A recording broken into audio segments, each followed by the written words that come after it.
Atlanta News First Plus starts now. It is a big day for none other than Georgia's Governor Brian Kemp. His final State of the State address takes place in just 30 minutes, and we here at Atlanta News First want to get you prepared with a preview of what you can expect. Thanks for joining us here on ANF Plus. I'm Maria Moreau, joined by the wonderful anchor Rick Fulbaum. You are also the co-host of our political show On the Record with Atlanta News First, so I thought you would be the perfect mind to talk about Brian Kemp, his administration, this final year and his legacy, and what this State of the State address will entail. Well, this is a big deal, Maria. I mean, of course, this is a speech the governor delivers every year, but as you said, this is his last State of the State address as he enters the final year in the governor's mansion, having served 2 terms. He is term limited, and so he cannot run for re-election again. We know that there's going to be a big election coming up later on this year to replace him in the governor's mansion. A lot of candidates have already stepped forward to announce their intentions to run, but for now, he's still the governor. He's still in charge. He doesn't really want to come over as a lame duck, which is what happens typically in the final stages of someone's time in office. He wants to assert himself, talk about this new year, his final year in office, and perhaps even use it as a launching pad for a future in either statewide or even national politics. It's no secret that a lot of Republicans around the country have looked at Governor Kemp as a potential national candidate for president, Republican Party nomination. He is a mainstream Republican, a conservative, more cut from the cloth of, say, Ronald Reagan, George Bush, than, say, Donald Trump. And, of course, he famously clashed with President Trump over the 2020 election results.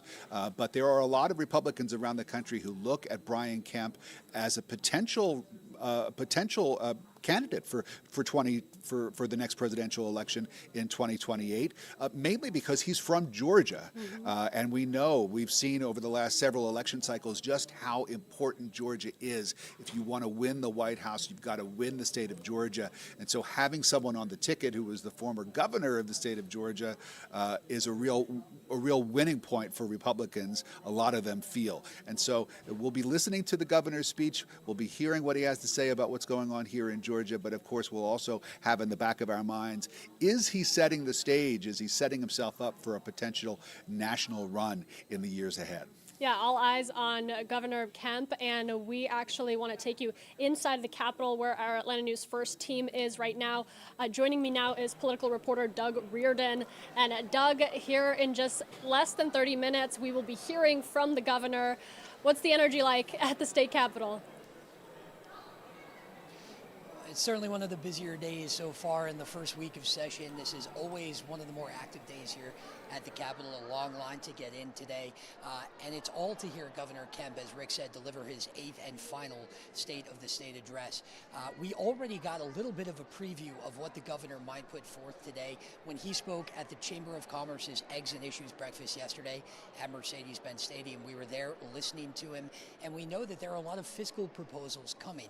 The governor said that affordability was his #1 concern, and so we expect in this speech that he will focus on how to return money, namely tax dollars, back to Georgians. And we did actually get an advance copy of the speech. Unfortunately, it is embargoed until 11:15 on the hard details, but we can tell you that more tax relief is coming, and the governor plans to use the state's billions and billions in surplus to return, as he has just about every year for the past 4 years, tax money to Georgians. He's done that through things like one-time payments for state employees, teachers, and police officers, as well as people who work here at the Capitol and across state government.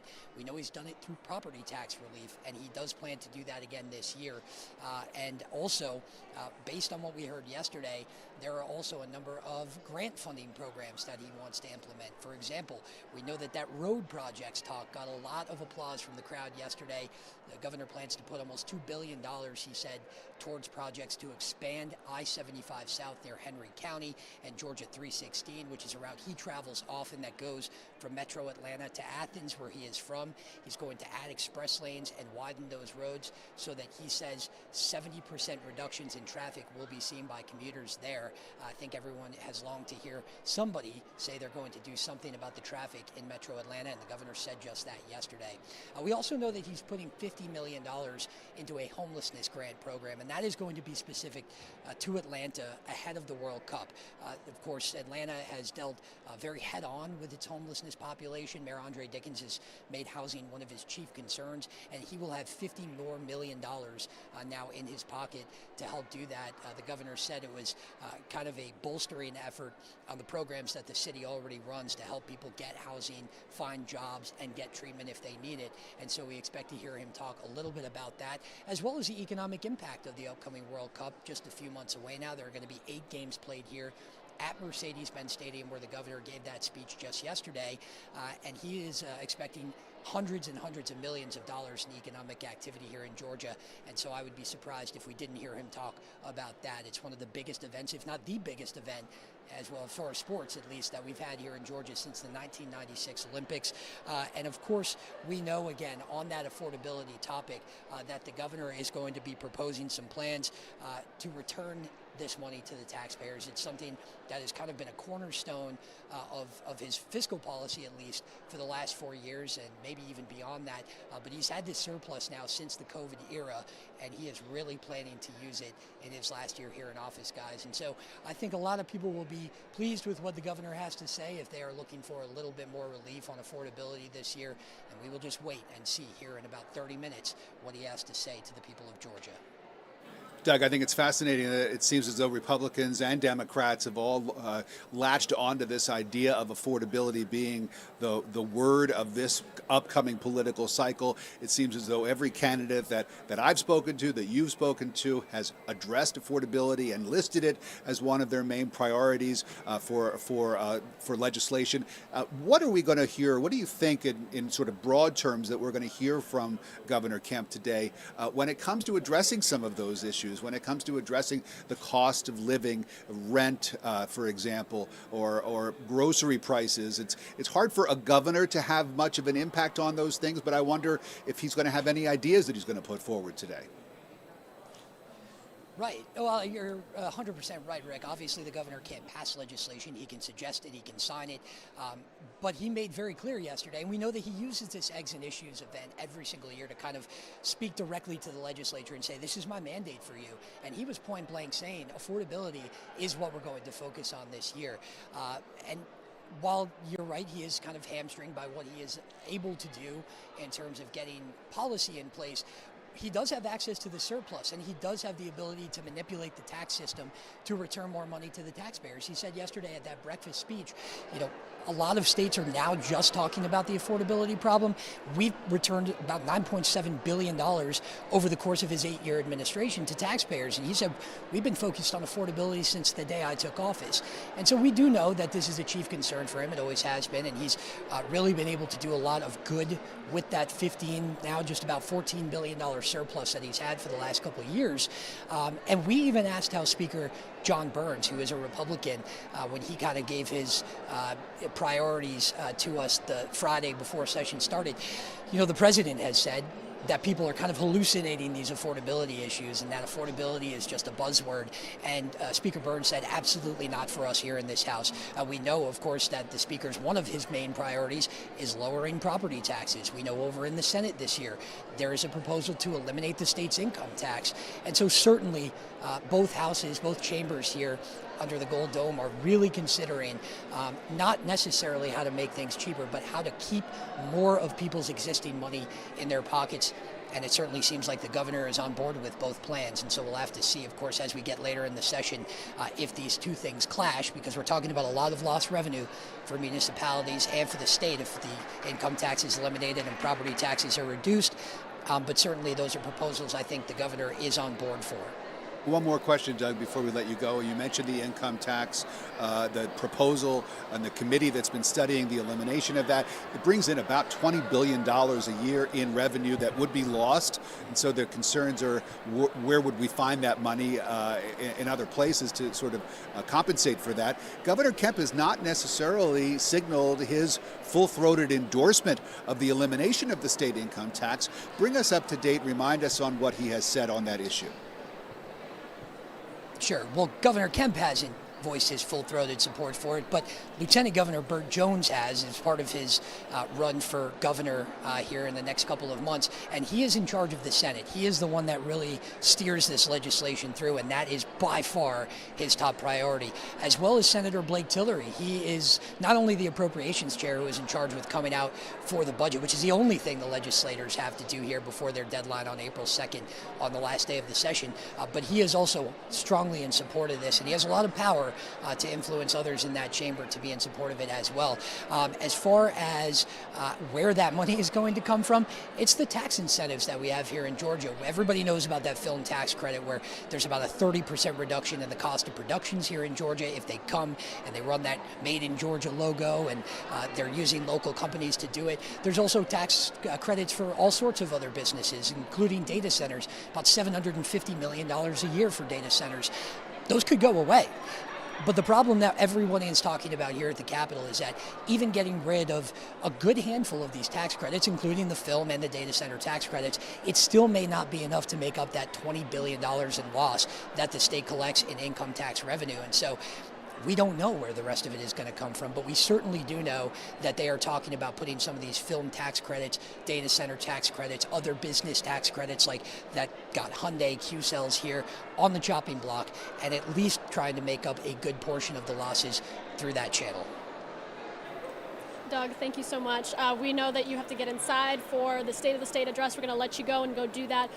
In the meantime, Rick, we talk a lot about what this speech will entail and what this last year and the legacy of Governor Kemp is. Yeah. Let's go back for a minute. What has been arguably the highlight of this administration?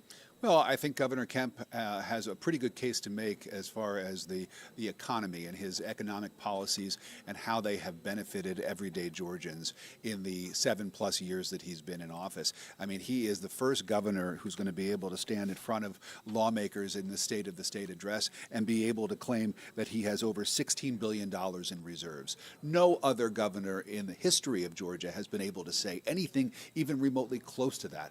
And so expect him to talk about that. Expect him to really sort of hang that up as one of his crown achievements for his administration over the last almost 2 full terms. He's also going to talk a lot about tax cuts. He's going to talk about law enforcement pay and school safety. These are all initiatives that he has championed during his time in office. But I really think that if you're asking about the biggest accomplishment that he can point to during his time as governor, it's got to be that surplus that he's going to leave behind. And he wants to make sure that it's left in good hands, because he knows that the legacy that he will have is really dependent on what happens after he leaves office. What happens to all of this money? Is it well spent? Do voters feel as though it's being used in a productive way? All of that will eventually come back on and reflect on Governor Kemp. And so he's very concerned about that, and I think that he's going to make sure and do everything he can to make sure that legacy is intact going forward. Yeah, well said. And, we talk about what's next, and we last year saw Governor Kemp's hopes for what's next, and that is his endorsement of Derek Dooley. We have a lot of players in the 2026 governor's race. Why that particular candidate? Well, it's interesting. He is a longtime friend of Derek Dooley's. Of course, we're talking about Derek Dooley, who's a former college football coach. He has never held elective office, and yet we heard Governor Kemp introduce him as this is the person that he would like to see run against Jon Ossoff in the Senate race. And so Dooley has entered the race as a Republican. Of course, he has a number of different opponents who are also in on that race. None of them seems to, at this point, seems to be sort of taking the lead or running away with it. There's still a lot of time, obviously.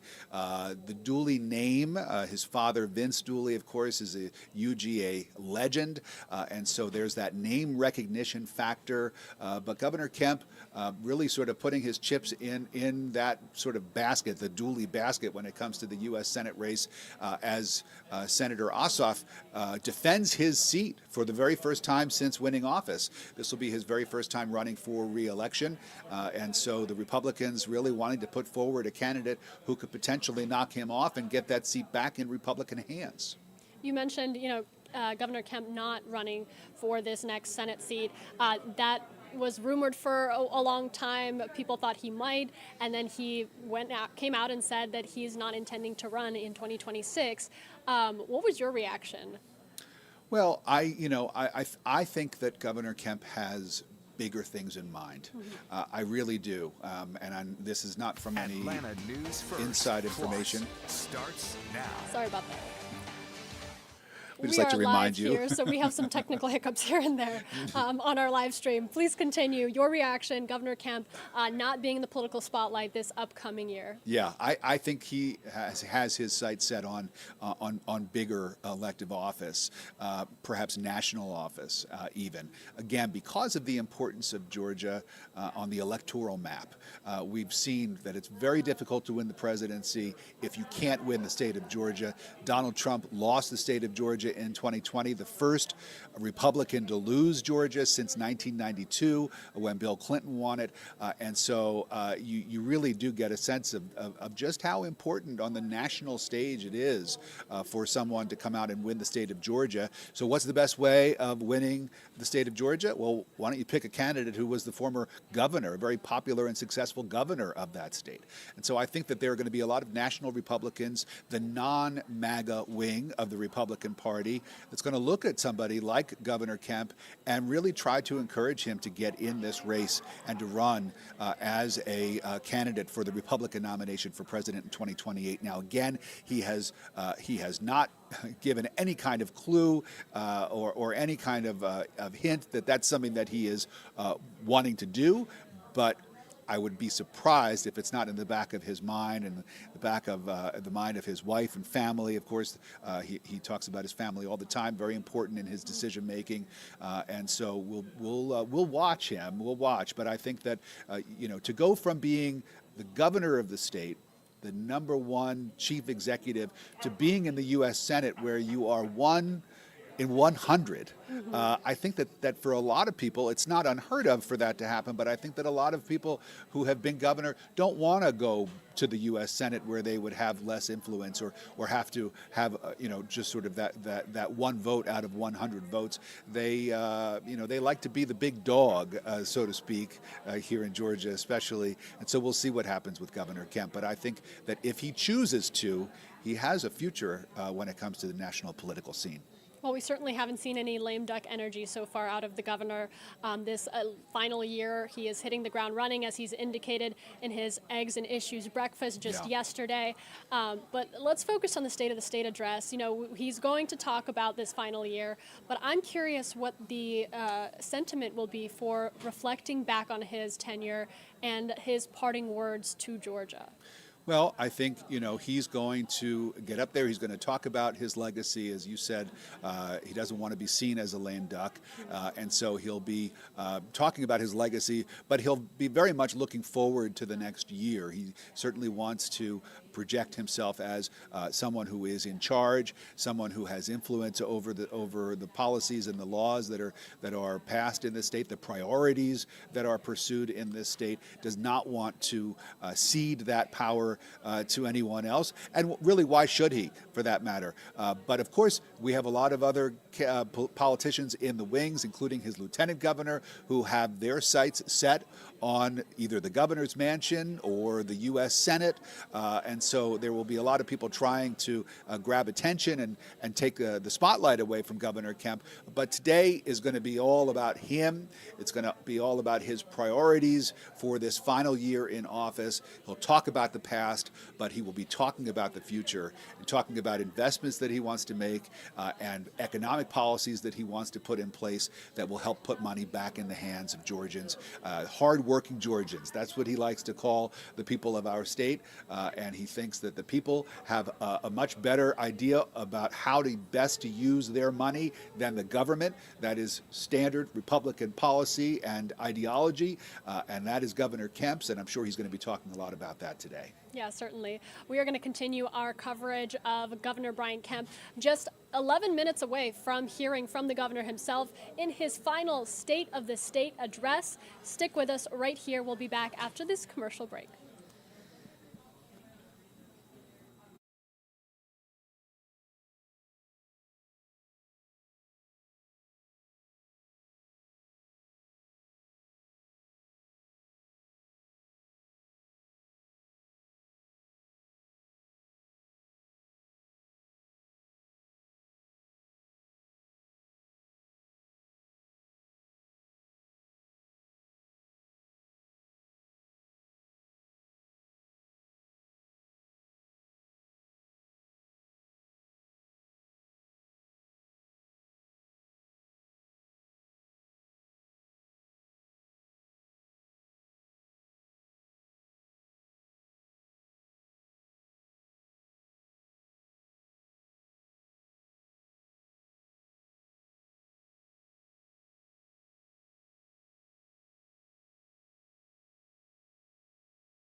Welcome back to Atlanta News First. There's the audio. We are live here inside our Atlanta News First newsroom, just 9 minutes away from hearing from Governor Brian Kemp in his final State of the State address. This is his 8th address and really a big moment for the governor as he looks ahead to his final year in office, reflects on the work his administration has done, and really shares the message that he wants to share with the people of Georgia. And Rick, we've been talking about some of the things we can expect out of the governor in these remarks. Just yesterday, he talked a lot about what his focuses will be in this final year during the Eggs and Issues breakfast. This is more of a really all-encompassing speech that he will deliver that also goes out to the people of Georgia, but the people that he will be working closest with, which is state leadership. And he seems to have a very solid relationship with the folks that are in our state leadership. How could that help him in this final year as he shapes his administration and the work that he wants to continue doing? Well, he's a Republican governor, and he has a state legislature that is run by Republicans, Republicans holding the majority in the state Senate and also in the state House. And so theoretically, at least, you'd think that they would all be on the same page when it comes to priorities. Of course, there are always sometimes some disagreements. And of course, we also have an election coming up. And so, as we mentioned before, there are several candidates serving in the state legislature, serving as lieutenant governor, who have their sights set on higher office. And so they're going to have their own agendas. A lot of times it will line up with Governor Kemp's, but don't be surprised if there are disagreements over the next 12 months or so, as some of these Republicans try to assert their independence and begin to make a name for themselves as they try to get the recognition of voters who will be heading to the polls this year. This is a huge, huge election year, Maria. We have got the governor's race, of course. We've also got a U.S. Senate race with Jon Ossoff defending his seat for the very first time, a seat that has fallen into Democratic hands for the first time since the early 90s. I'm sorry, for the first time in a long time. We have a Democratic senator from Georgia in the U.S. Senate, and Governor Kemp, rather, has endorsed someone for that race, Derek Dooley, as we've been discussing, for that race for the Republican nomination for U.S. Senate. So you have the governor and his priorities, then you have these other leaders, of course, who have their own agendas, but I really do think that they will pretty much be aligned in that, again, we have Republicans who are running both chambers of the State House and the governor's mansion, and everybody really gets along for the most part. There is not a whole lot of intra-party drama to speak of. We have a budget that has been passed that is going to be a big issue over the next 12 months, and we'll be watching this. This is a $37.7 billion budget for the state of Georgia. This is the largest state budget in Georgia history. It's up about 4.5% over last year's budget. And, you know, the governor is using these record high state reserves that we've been talking about, $16 billion to fund these one-time capital projects and accelerated tax cuts, putting money back in the hands of Georgia voters, rather than creating permanent new government programs. He has not fully endorsed the idea of eliminating the state income tax. We'll see what he says about that during his State of the State address. I'd be very interested to see if he brings that up. Of course, that is a pet cause of the lieutenant governor who is running for governor, running for the Republican nomination, Jones, and so we'll see exactly how all of that plays out. But again, looking at this from the governor's standpoint, he's going to be able to get up and talk about some of his priorities: the tax relief, the income tax acceleration. He's allocated about $748 million to try to drop the income tax rate. So he is encouraging lawmakers to look at a more incremental approach to eliminating the income tax, not necessarily doing it in one fell swoop, as some Republicans have suggested, but rather taking it a little bit at a time.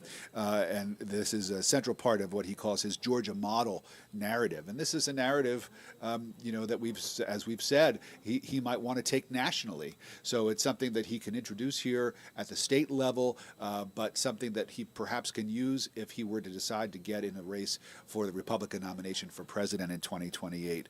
Education, he talks about educated Georgia. This is over 50% of the budget goes to education here with this 52.6%. We've got the $13.6 billion for K through 12 public schools. This includes $300 million to account for enrollment growth and teacher training and experience. School choice, of course, is a big cause for conservatives who would like to see state funding go towards some of these faith-based education options so the parents can make decisions for the kinds of education they want their children to receive. And the governor is going to be talking about that as well. We also have the safety programs, school safety. Of course, we have the tragic situation here just last year with the shooting at Appalachia High School. There's been a lot of talk and a lot of efforts put in motion to try to beef up school safety here at schools around the state of Georgia. Public safety as well, prisons as well. We know about the problems involving prison budgets and overcrowding here in Metro Atlanta, but this is an issue that has afflicted other prisons around the state of Georgia. So expect the governor to talk a little bit about that as well. And then there's the health and infrastructure. We know that Medicaid growth, there's been about $257 million in new funding that's been allocated to handle increased Medicaid and also Peach Care enrollment. Peach Care is a statewide program that the governor has championed. There are mental health initiatives, and there are transportation initiatives. When we spoke to Doug at the beginning of this, Doug talked about some of the programs that Governor Kemp talked about in his address yesterday. Expect to hear more from that today as he talks about his plans to try to ease congestion and traffic in Metro Atlanta and around the state of Georgia. Everybody complains about traffic, but nobody does anything about it. Governor Kemp is going to try to make the case that he has a plan to do something about it. And Rick, we have less than 2 minutes until we go to those scheduled live remarks, the State of the State address from our Georgia Governor, Brian Kemp. Just to wrap up our conversation. Sure. As the governor of Georgia, as having this administration that he's proud of, how does he want people to know him in the years to come? Well, I think that he wants to portray himself as a common sense conservative from the more traditional wing of the Republican Party. We've seen, of course, the appeal of President Trump and the way that he has taken the Republican Party in a different direction in a lot of ways when it comes to foreign policy, when it comes to fiscal policy, when it comes to trade, for example, when it comes to immigration and the way that this administration is tackling illegal immigration in this country, something that a lot of voters were in favor of and actually helped to put Donald Trump back in office because of his promises. But now that they're seeing it play out on American streets around the country, a lot of people saying that they're not exactly happy with how that's going. So I think that what Governor Kemp is going to try to do is present himself as an alternative and maybe a return to a more establishment type of republicanism that he can bring, a brand of republicanism that a lot of people in this state and around the country used to feel very strongly about, and that some Republicans may miss, to be honest. They might want to return to that brand. And here is Governor Kemp, who can stand in front of lawmakers here in Georgia, but really stand on a national stage and talk about his accomplishments here in Georgia and the way that he has gone about things in a more traditional conservative way. And with that, as the clock strikes 11, we want to take you out to the state capitol for remarks from Georgia Governor Brian Kemp.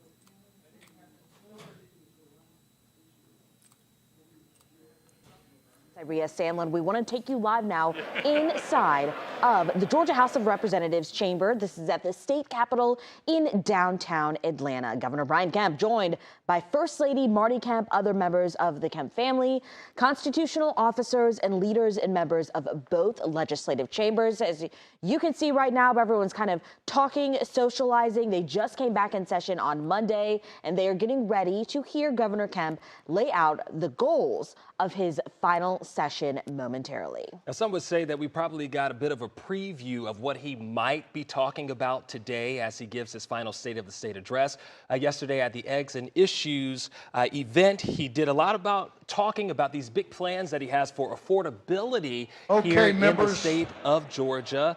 It looks like we're getting a little more movement there, where they're probably going to get some of the members of the House to have a seat soon and very soon. But one of the things that he said at the Georgia Chamber of Commerce yesterday at that event, he talked about the $1.8 billion plan that he has for I-75 in Henry County, and that includes express lanes.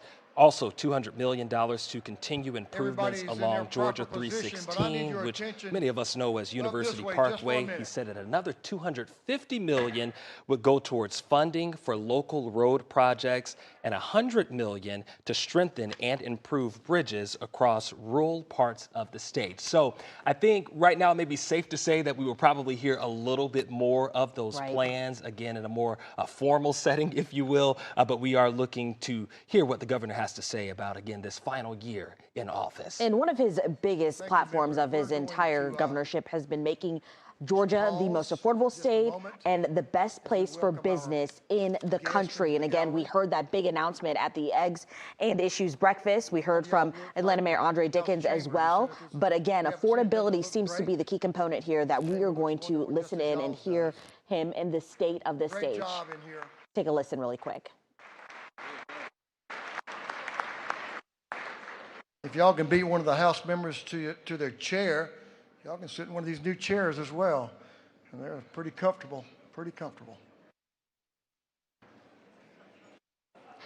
So we do expect this to get underway any moment now, and it looks like we're getting closer to that time, but they're still allowing people to come in. But it looks like it might be getting started. We're getting pretty close. We could talk a little bit about some of the other things we heard yesterday during the Eggs and Issues breakfast. $50 million to combat homelessness through a new homelessness response grant. That is something that Governor Kemp announced yesterday, as well as $35 million to create a natural gas infrastructure improvement fund within the Georgia Environmental Finance Authority. And also with this comes lots of jobs, again, playing into the issue of affordability in the state, making this a more affordable place for people to live. And let's take it back some years, because you remember when Governor Brian Kemp was first elected. That was when it was a very closer than expected contest against Democrat Stacey Abrams back in 2018. So we've seen a lot happening within the past few years and what he's been doing while at the helm of, Georgia, the state as a whole. And we can't forget that this is going to probably be a very busy race as well, as we learn who will become the next governor. But let's listen in. It looks like they're welcoming Lieutenant Governor Burt Jones to the podium now.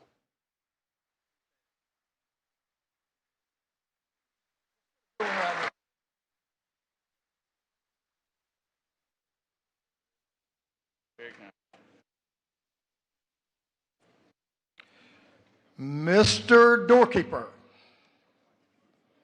Mr. Speaker, the Honorable Niles S.D. Peterson, Chief Justice of the Supreme Court, the Honorable Sarah Hawkins Warren, Presiding Justice of the Supreme Court, the Honorable Trenton Brown, Chief Judge of the Court of Appeals, and the Justices and Judges of the Supreme Court and Court of Appeals respectfully await entrance to the House chamber. Thank you, Mr. Doorkeeper.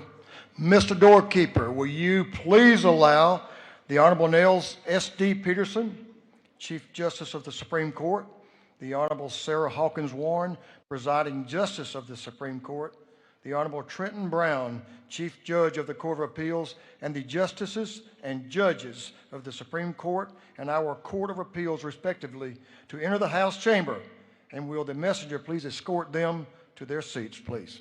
Mr. Doorkeeper.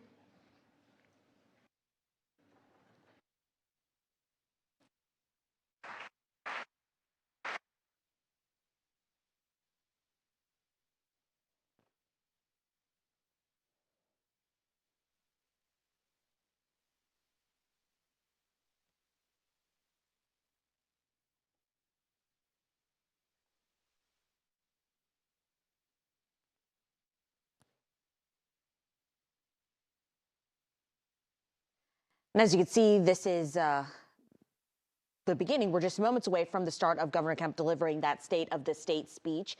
Something that we're going to be listening for, I think, as we are following this, both chambers right now talking about the issue of the state income tax. There's been a push on the Republican side to eventually eliminate the state income tax by 2032, lowering the tax levels each year. That is the proposal. But Democrats are opposed to this. We have not yet heard if Governor Kemp would sign off on a bill like this, so we're kind of waiting to see if he'll mention it today. And that's the thing that I think, we've been trying to make sure everybody understands here across the state, regardless if that state income tax is wiped away.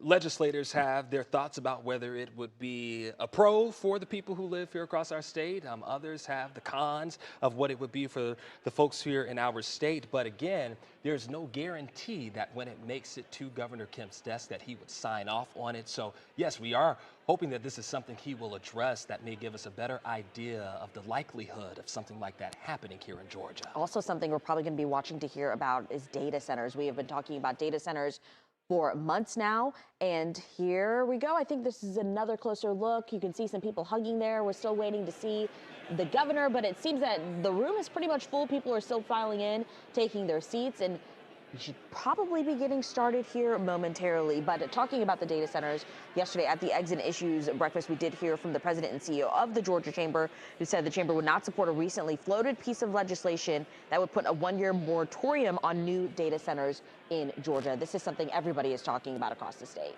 And something else that I think is important to highlight is the $50 million to combat homelessness through a new homelessness response grant.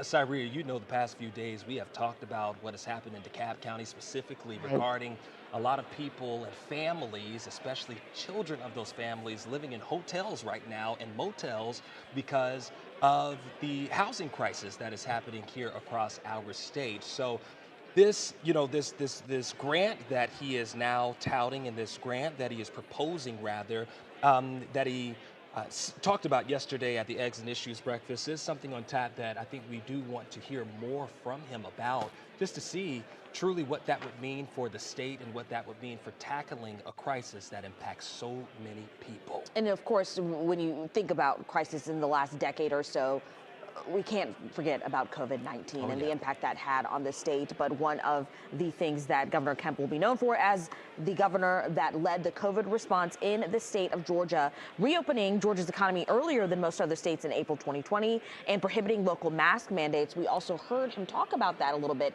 yesterday, him saying we've led the nation in the Great Recovery and built the strongest state economy Georgia has ever seen. Georgia consistently ranking the #1 state for business.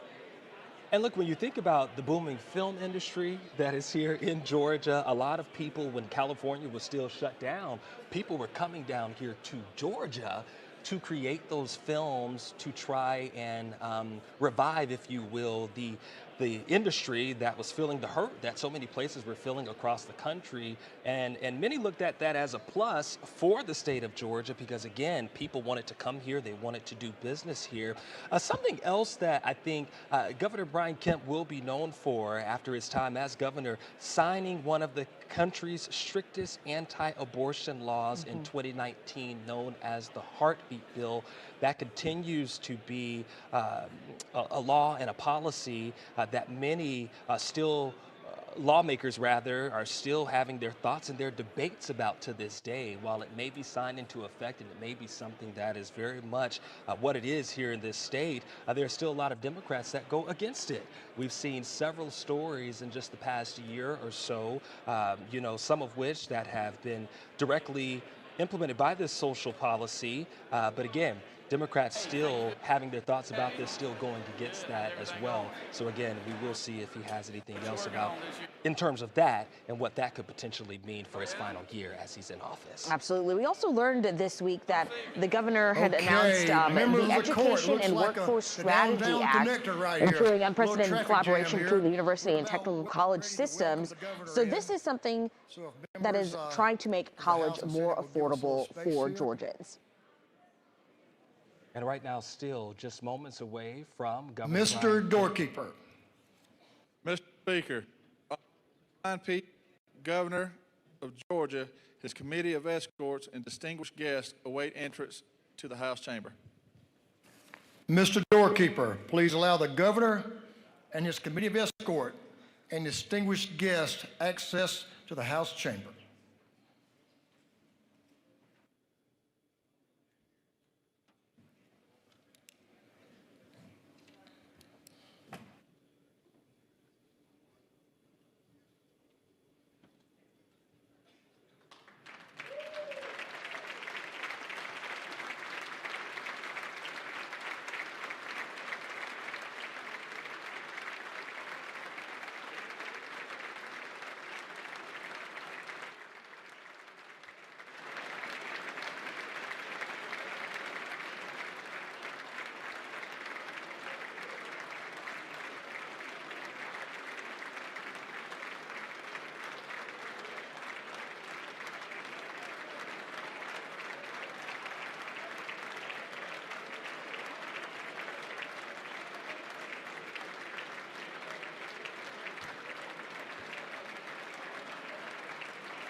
And there we're getting a better look of Governor Brian Kemp now entering the chamber, just moments away from taking the podium to deliver his final State of the State address. Obviously, as he makes his way down the aisle, he's shaking hands with any and everybody right now, with this being the final time that he's going to deliver this kind of address. Yes, you can see him just entering the room, shaking hands with a lot of the Georgia delegation. I just saw State Representative Edna Jackson, the first black female mayor of Savannah, down on the floor there. You know, something that's really interesting, the 2026 U.S. Senate race that we have been talking about for months, a lot of people thought that Governor Kemp would throw his hat in to run for Senate. There was a lot of talk about that. There's still some questions about what that really means for his next steps after he is done here in Georgia. Again, he's going to continue up until next January. So there's still some time here to see what it is that will be his next steps. But for now, he hasn't said anything about what he plans to do next, hasn't said anything about what we may see him, if we'll see him in a different light, you know, throughout the country, or if he will truly just be done after this. It's definitely something we will be watching. And of course, we will be watching to find out who will succeed him. A very, very crowded race of candidates, Democrats and Republicans running to be the next Georgia governor. Some familiar faces, including former Atlanta Mayor Keisha Lance Bottoms, Jeff Duncan, a Republican switching to the Democrat side, now running as governor. That is going to be probably one of the biggest races we will be watching over the next 12 months. Yes, Irene, when you think about it, we're talking 4 Republicans and 7 Democrats that have announced their candidacies to become the state's next governor. No Democrat has ever been elected as Georgia governor. Again, the last time that there might have been a close chance of that happening was when Democrat Stacey Abrams had 50.2% of the vote. That was back in 2018. There was that rematch against Abrams by a wider margin, 7.5% in 2022. But he also decisively defeated a primary challenger for Donald Trump, endorsing David Perdue. So again, that would be history in the making if something like that were to happen. But yeah, as you said, very crowded field. We're talking again, 4 Republicans and 7 Democrats that have announced that they are planning to run for governor. And we're getting closer and closer, it seems, to hearing from Governor Brian Kemp. But just a little background on him. Born in November of 1963 in Athens, Georgia. A family with long-standing political ties. He graduated from the University of Georgia with a Bachelor of Science in Agriculture. He was an entrepreneur before this in the home building industry, development, and real estate. His wife, of course, First Lady Marty Kemp, married since 1994. They have 3 daughters, Lucy, Amy Porter, and Jared Kemp. And then his political career actually started in the Georgia State Senate. Then he was Secretary of State, and then, of course, winning the election in 2018. Come to order. Let's listen in as Mr. the governor will you delivers read that a final resolution? state of the state. House Resolution 997 by Representative Estration, the 104th, a resolution calling a joint session of the House of Representatives and the Senate for the purposes of hearing a message from the governor, inviting the justices of the Supreme Court and the judges of the Court of Appeals to be present at the joint session. Thank you, Mr. Clerk. Welcome, everyone, to the People's House, the People's Building, our state capitol. We're here today to talk about some important issues. One main one, Georgia's future. I look forward to hearing the governor's message as well as you do. Now I get to do something that it's really special for me because I get to recognize some very special people. So let me start with, not you, the very best First Lady of any state in this country. My dear friend, a champion for so many great causes in our state, our First Lady Marty Kemp. Let's make her welcome.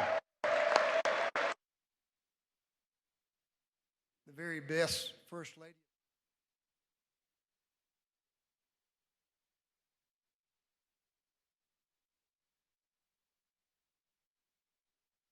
Let's make her welcome.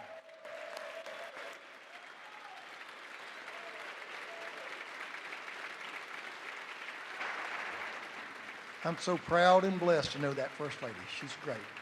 Thank you.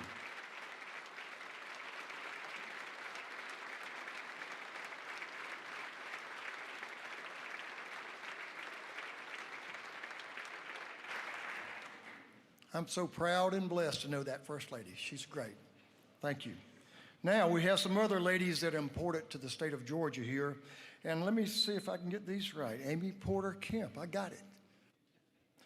Lucy Kemp, Jared Fletcher, and her husband, she has a husband up there, Brooks Fletcher. So let's make them welcome too. Y'all stand, let's make y'all welcome.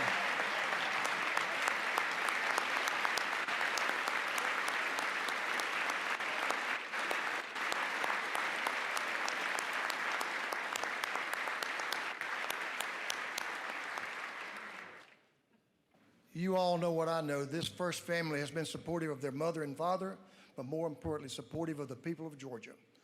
Thank you, ladies, for what you've done in some tough times out supporting our neighbors across the state, your neighbors. So thank you. We're indebted to you. Thank you so much. Governor's mother is here. Ms. Cavendish, welcome. It's great to have you, and you did a great job raising this young man, and we appreciate you being here and supporting. Thank you so much.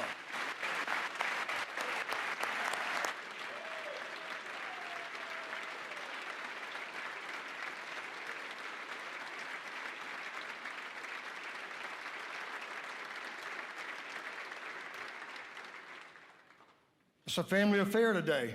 We also have the governor's sister and her husband, Julie Reef and Rocky Reef. Will y'all stand and let us recognize you? Please stand.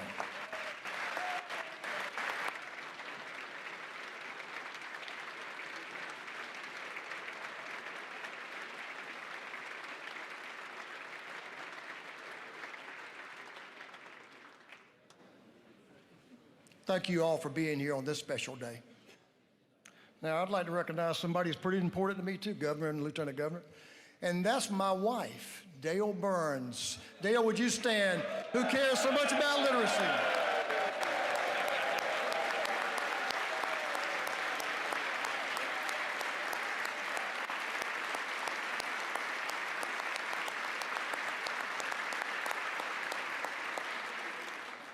Appreciate the difference you're making in people's lives. Thank you, because you made a huge difference in my life.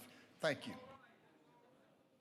I also like to welcome the First Lady of the Senate, Mrs. Jan Jones.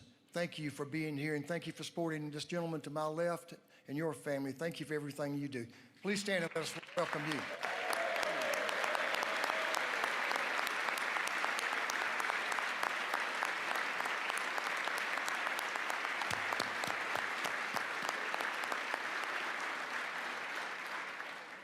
Some other special folks here with our Lieutenant Governor, Lieutenant Governor Jones, his former state representative. He's doing a great job at that. He did a great job. His father, Bill Jones, his sister, Natalie Tiller, and his brother-in-law, Chris. Would y'all all stand and let us recognize you all?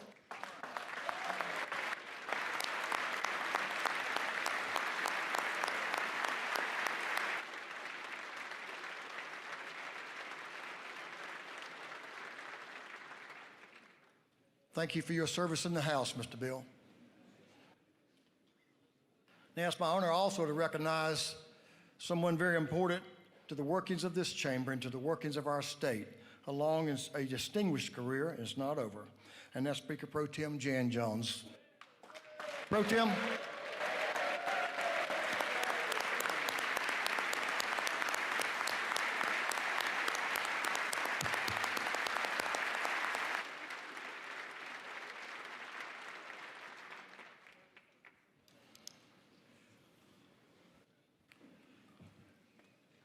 A gentleman's name has a long tenure of service in our state. He's continuing that tenure of service to the people of Georgia.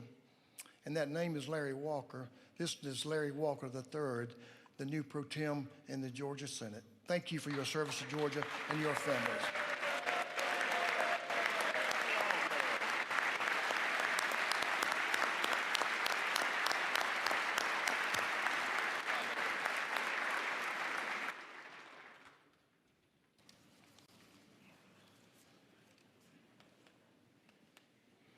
Now I want to recognize some folks that are a very important part of our lives in Georgia, and those are folks that serve as our judges. I want to recognize first Chief Justice Nels S.D. Peterson for your service. Please stand and let us recognize you, Mr. Chief Justice.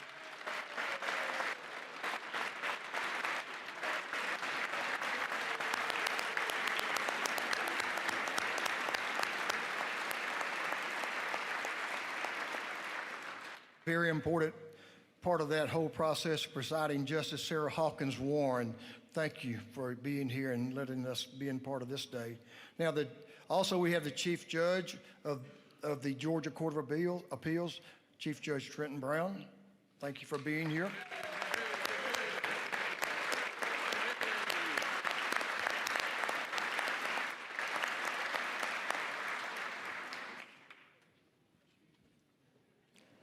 Thank you to our judiciary. It's certainly a very, very important part of our process as we all care about our neighbors. So thank you for your wisdom and your justice for the people of Georgia. We have a couple of constitutional officers, I think, if my eyes aren't fooling me, that are here today. And I want to start with one that's the Attorney General of our state of Georgia, Attorney General Chris Carr and his beautiful wife, Joan. Let's make them welcome.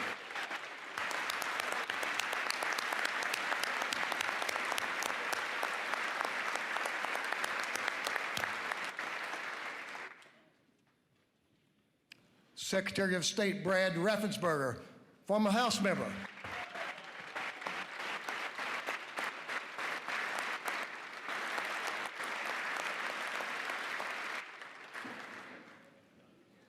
Our Insurance Commissioner, Commissioner John King. Welcome back to the House, Commissioner.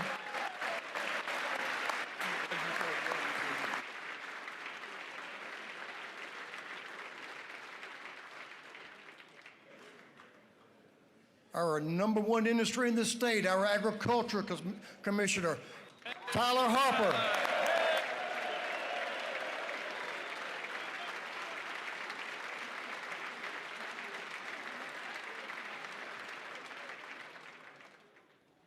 And a lady is doing an outstanding job. Thank you, Governor. You did a nice job here. Labor Commissioner Barbara Rivera Holmes. Commissioner Holmes, thank you for your service.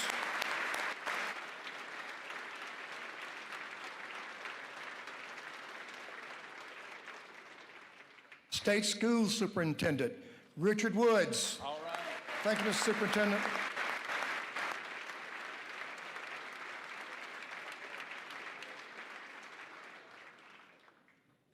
Wanted to make sure the mayor could find his way from down the street. Mayor Andre Dickens, a dear friend, doing a great job leading the city of Atlanta. Mayor Dickens.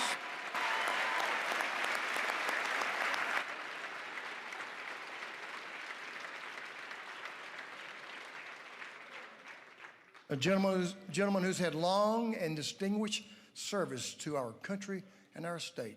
Chancellor Sonny Perdue.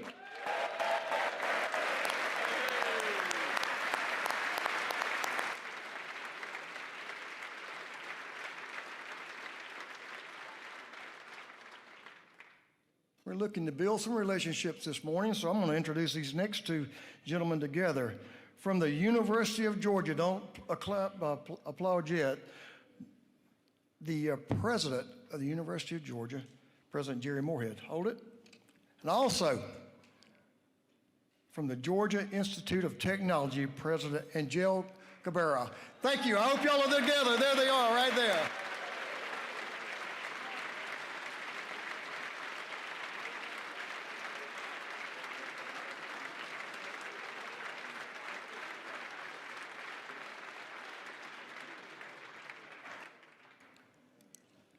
We have our Public Service Commission here, and they're led by former House member, Chairman Jason Shaw, and members of the Public Service Commission, if you'll stand.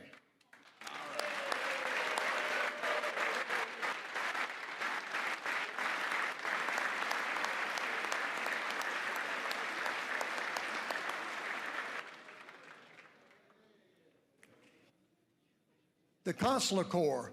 I know we have a lot of good folks here. If you'll stand so we can make you welcome here to the Georgia House.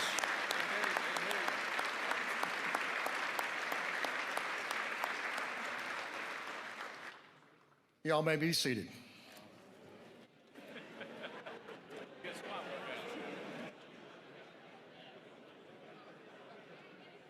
I've never said anything that received such approval. Thank y'all for welcoming all our guests and recognizing some very, very important people in the lives of Georgians. Now, I'm very honored and some misgivings as well to introduce Governor Kemp today, because this may be the last time he will be delivering this address to the people of our great state. But I can assure you that the legacy, Governor Kemp, your family, has built will last far beyond the 8 years that you will have spent serving as governor of this state. I often say this, and it's true: a story seldom told is soon forgotten. And the success story you've helped this General Assembly write for Georgia will certainly not be forgotten anytime soon. You've led with integrity, determination, and resilience through some of the most difficult times we've faced as Georgians and as a nation. When COVID struck, you put the people of Georgia first and reopened our state for business to ensure our economy remained strong, and it worked. When Hurricane Michael and Hurricane Helene swept across South Georgia, leaving behind generational damage and devastation to countless communities, farmers, families, you and your family made sure each of those Georgians knew they were not alone. Thank you. Thank you to your family. I can't thank you enough for the impact you, Marty, and the girls have had on our communities as they face some of their darkest hours. I was there and I saw it. It made a difference.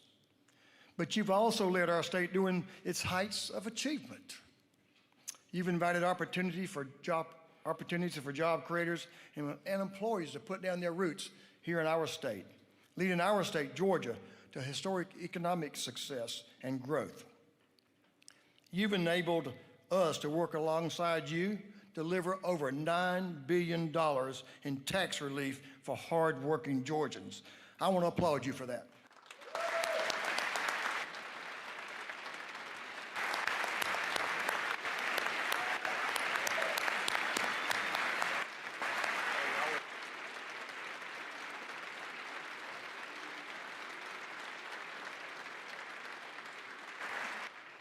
Now, whether that relief came as rate reductions, tax returns, or your suspension of the gas tax at appropriate times, you've increased access to educational opportunities, employment, and health care all over this state.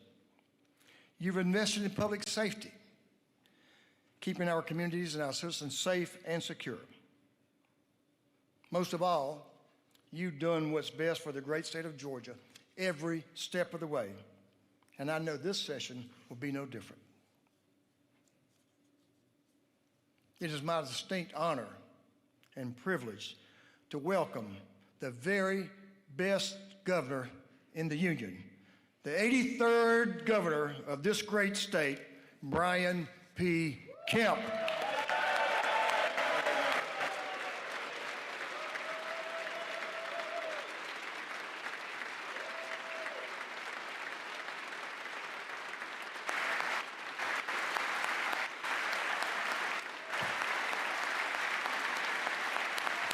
Thank y'all so much. Thank you very much.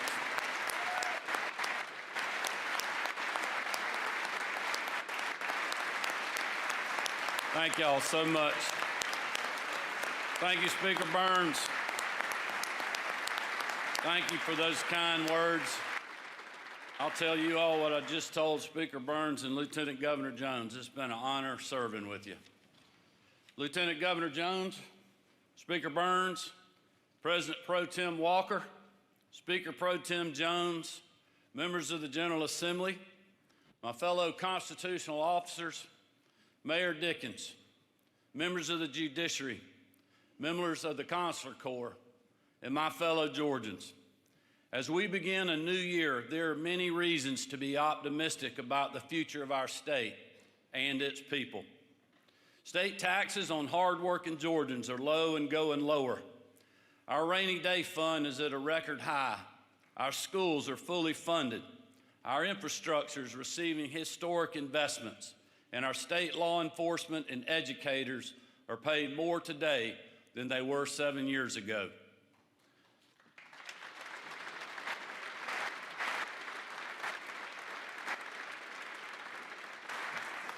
Our communities are safer. Unemployment is low.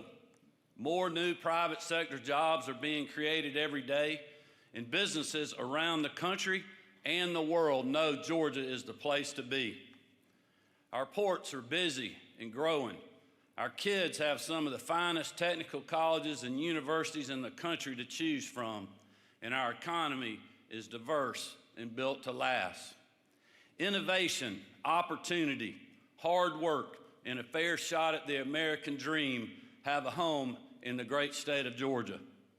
There is no question the state of our state is stronger, more prosperous, and safer today than it was in January of 2019.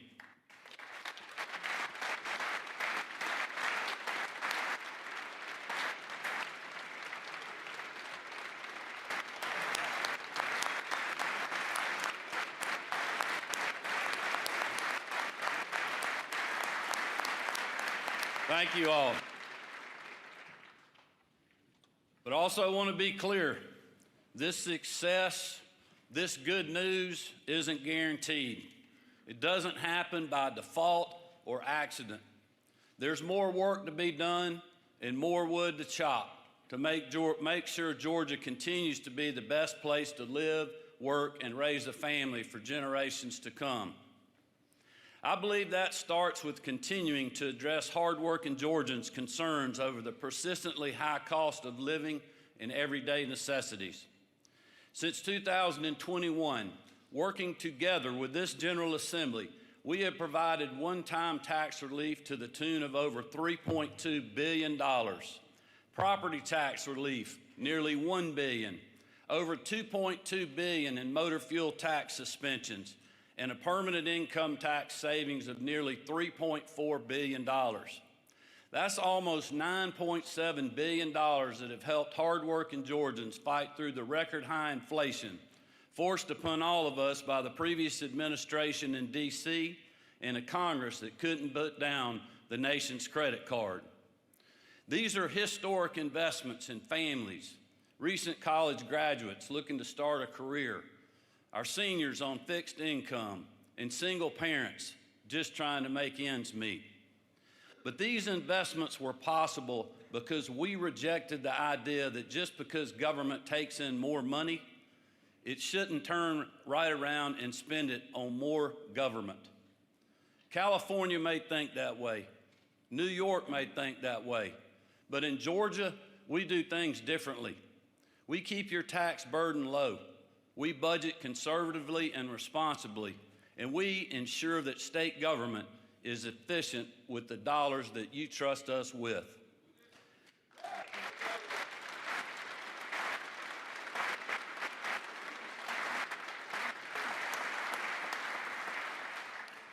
And at the end of the day, if we have more than we need, we give it back to the people who actually earned it. As Marty, the girls, and I travel all across our state, we hear from Georgians in all walks of life, hard-working people trying to put food on the table for themselves and their families. And the reality is that too many of our citizens are still struggling to make ends meet each and every day because costs are still too high. Groceries, rent, insurance, clothes for the kids, it all adds up to more than it used to. That's why my budget proposal will include a fourth, one-time $1 billion tax rebate this year that will return or save the average filer $250 and a married couple up to $500.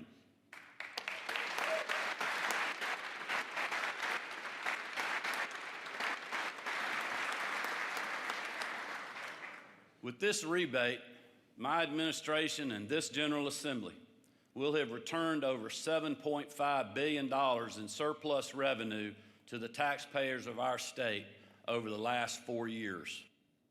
We also know that one-time relief is a short-term solution that recognizes the state has collected more of your tax dollars than it needs to fund our priorities and save for whatever the future may bring. We must continue doing everything in our power to allow the hardworking men of our state to keep more of their hard-earned money in their pocket in the years to come. Because as I've said before, that's your money, not the government's.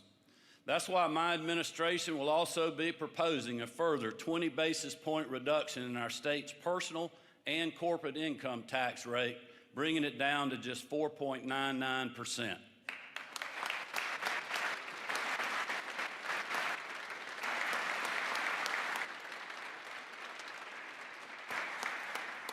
This will fulfill a promise to the people of the state that I made during my re-election campaign to lower our state income tax rate to under 5%. And with the General Assembly's passage and my signature, it will come a full 3 years ahead of schedule. This tax cut doesn't promise to pay for itself years down the road or create future budget holes with today's one-time money.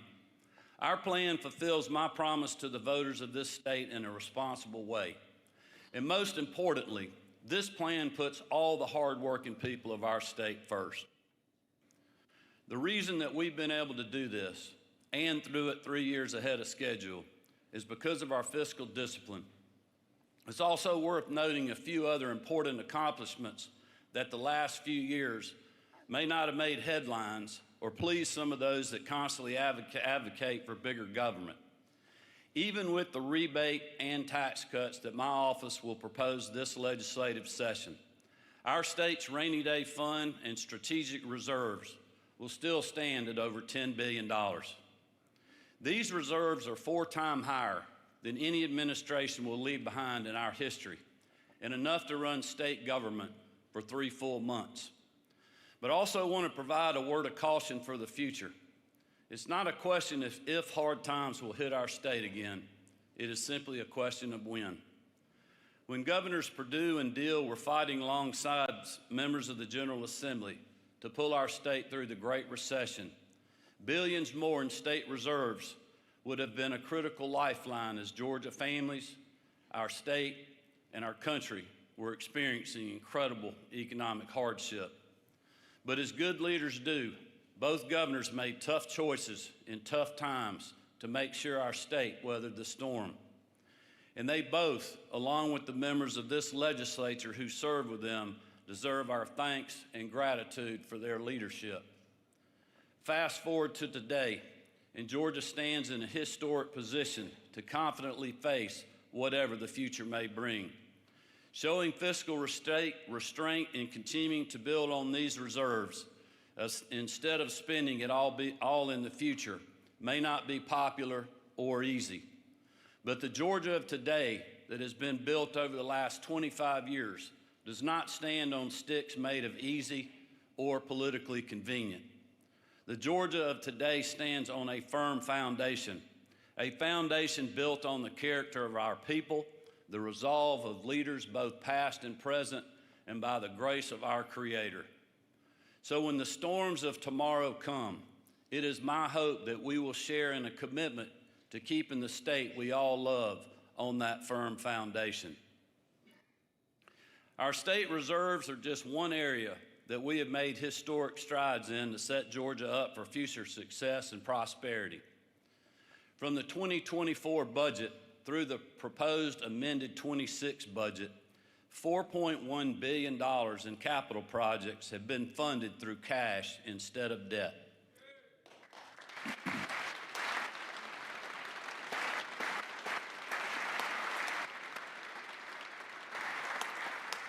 This strategic investment will save Georgia taxpayers and future state appropriators $3.3 billion in interest payments over the next 20 years. The cash funding of capital projects we began in fiscal year 2024 has allowed us to reduce outstanding debt by over 20% in just 3 years, and the ratio of our state's debt service to revenues is just 3%, the lowest since the state began issuing debt bonds in the 1970s. These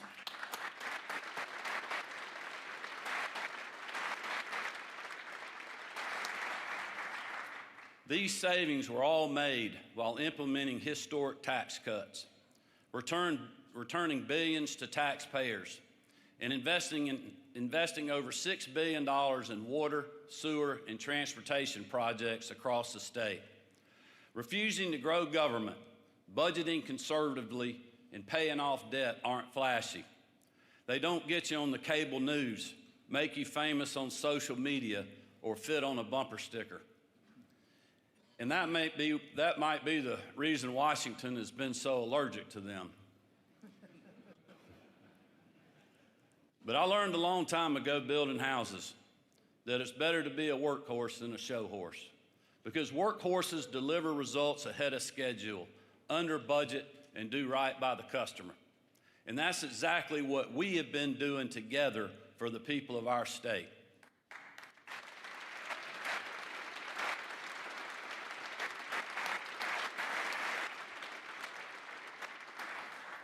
Another key investment this General Assembly and my administration has made is in our state's workforce. During my administration, we have reduced our state employee turnover rate by over 25%, all while keeping the size of our full-time state workforce at 2019 levels.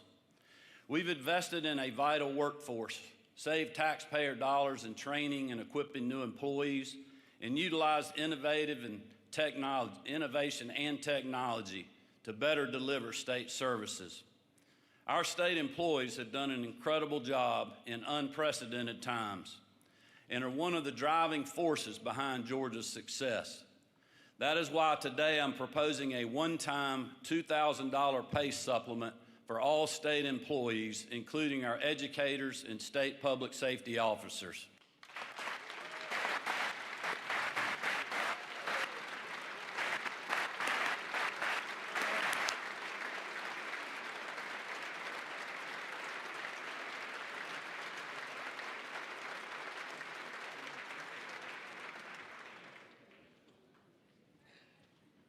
This is just another reminder, on top of the pay raises and supplements we have provided in years past, that their hard work does not go unnoticed and that we are truly thankful.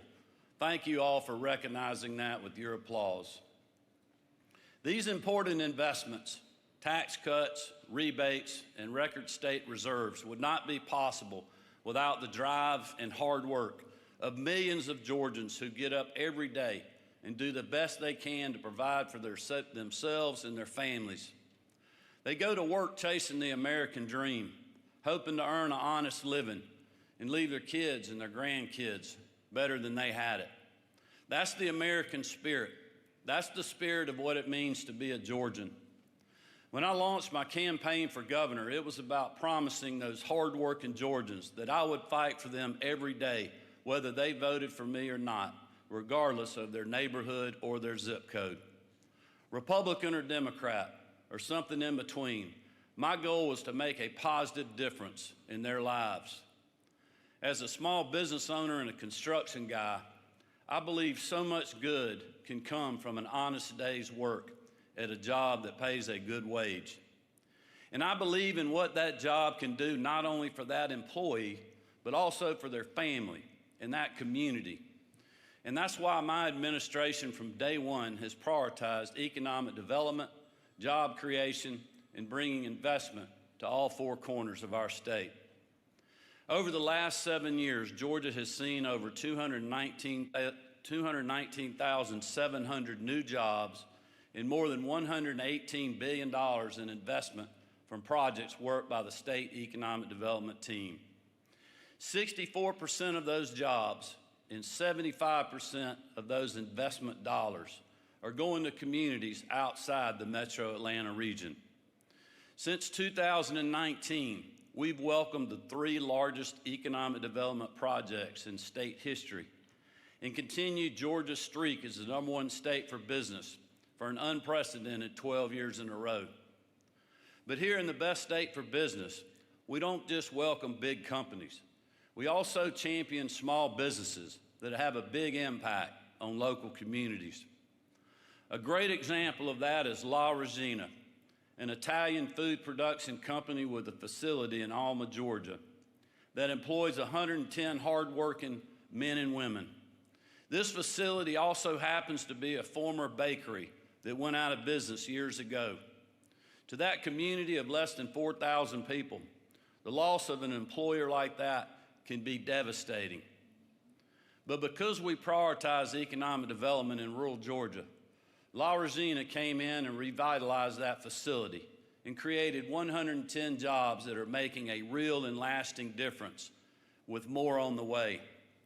The impact of this small business extends far beyond Alma's borders.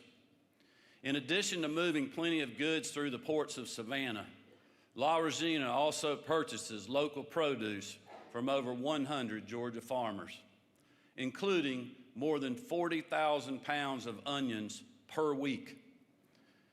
With touch points throughout that region of our state, that one small employer produced a record 25 million jars of pasta sauce last year alone.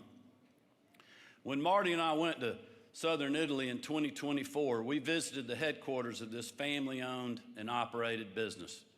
We talked to the men and women who have preserved their families' recipes for over 100 years, and we saw how similar their values were to the very family-owned farms and businesses here in Georgia that La Regina supports. That company, a full ocean away from our state, has the same values that we do: family, community, and a strong belief in a hard day's work. Today, we're joined by two La Regina company leaders who represent how small-town Georgia and international markets truly connect, all to the benefit of our workers.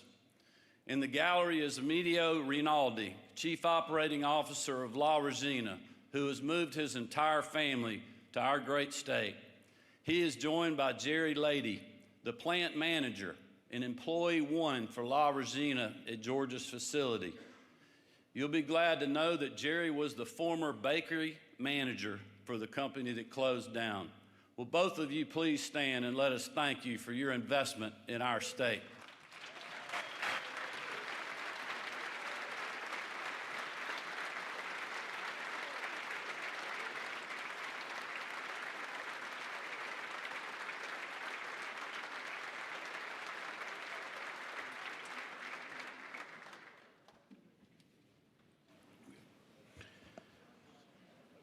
Whether the size of the Hyundai Meta plant or La Regina Food Processing Center, each project, each facility, job, or investment represents a generational opportunity for a Georgia family and their community. And one of the biggest reasons these job creators of all sizes choose Georgia is our highly skilled and reliable workforce. Over the last 7 years, we've put more money toward education and workforce training programs than ever before in the history of our state. In fact, as of this current fiscal year, we have not only fully funded QBE 7 times, but added $368 million to programs and initiatives that directly prepare workers for good jobs. We've also set new precedents when it comes to school safety. Starting with the first year of my administration, we began with 3 campus security grants totaling $184.5 million, and then added $109 million into the base budget so every school system can plan for how to best keep our classrooms and all of the children in them safe. We will again fulfill that commitment in this year's budget, bringing the total amount that we have allocated to school safety during my time in office to over $511 million.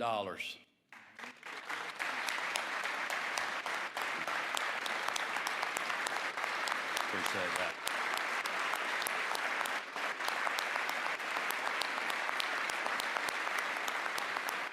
Thank y'all.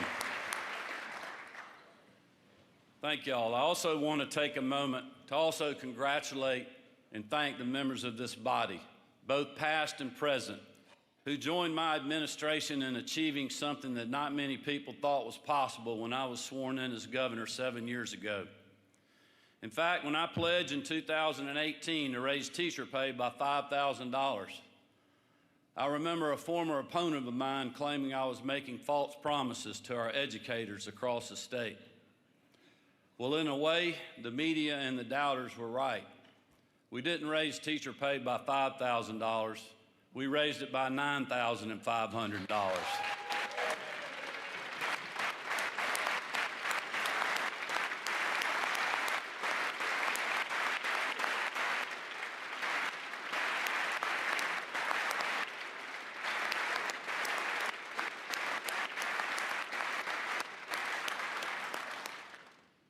This historic investment in our educators increased the starting salary for a Georgia teacher by almost 28%. And you don't have to get an A in math to know that that's an impressive jump. Let's again take a moment to thank all of the hardworking Georgians who lead our classrooms, pour into our students, and help keep and make our state a better place. Thank you all.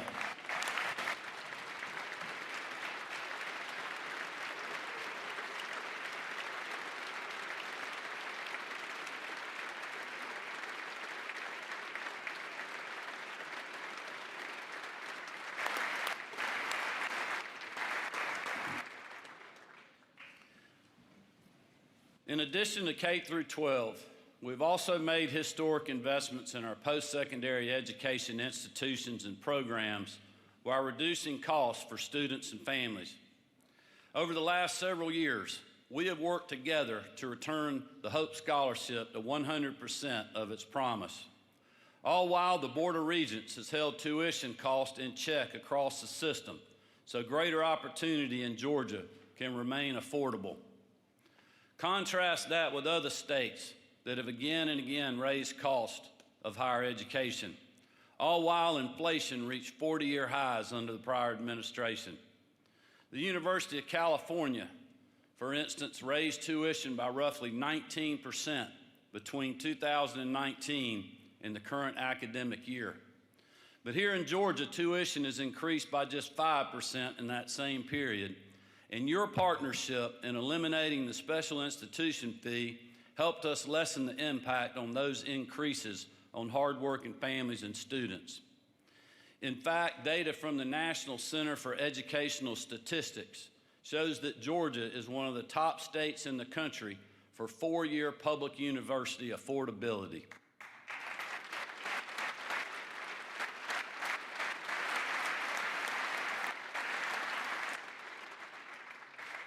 All while we've kept the cost of higher education in check and college within the reach of Georgia families. We've also invested more in post-secondary education than ever before.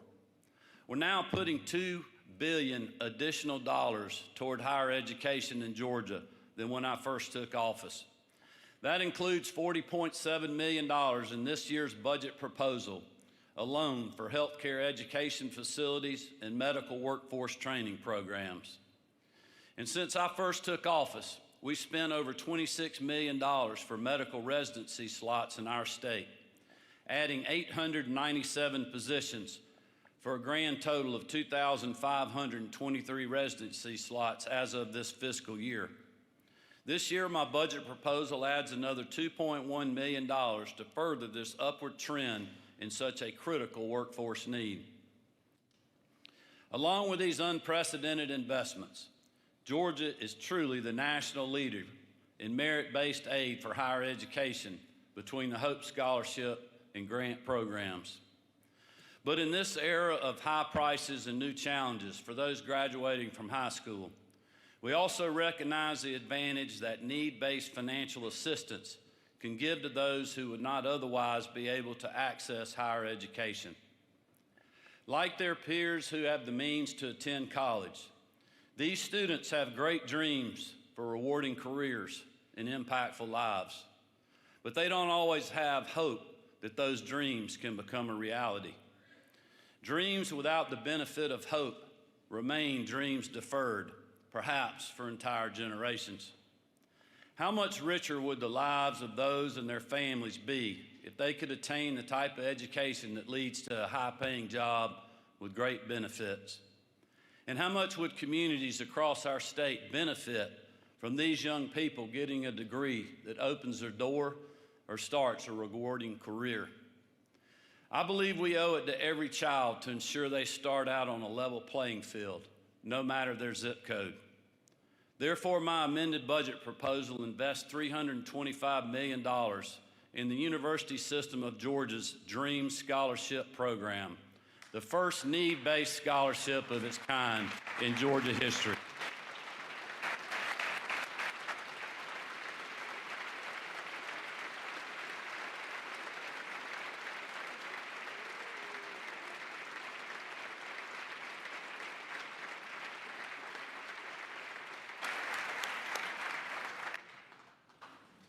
In future years, this one-time endowment will create opportunities for generational economic advancement for thousands of students.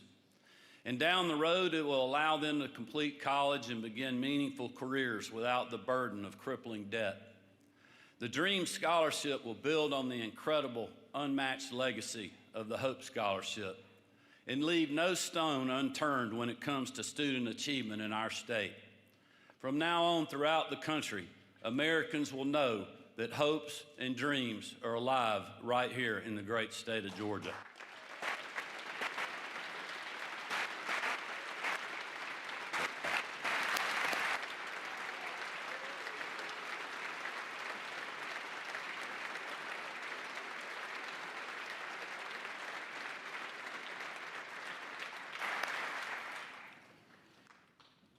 This unprecedented initiative